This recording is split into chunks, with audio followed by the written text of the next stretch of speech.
Ви благодарам, председателка.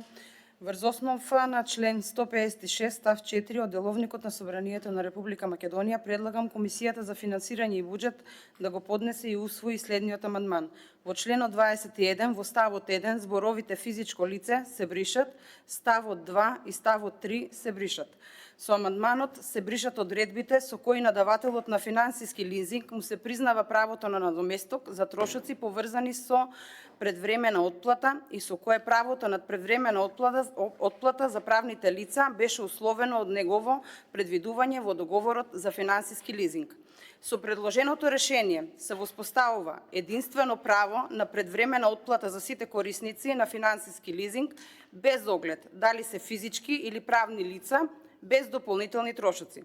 На тој начин се обезбедува еднаков третман на корисниците, се поедноставува законското решение и се овозможуваат поголема флексибилност во исполнувањето на обврските од договорот за финансиски лизинг. Со ова се зајакнува заштитата на корисниците на финансиски лизинг преку елиминирање на финансиските пречки за предвремено исполнување на обврските. Ви благодарам.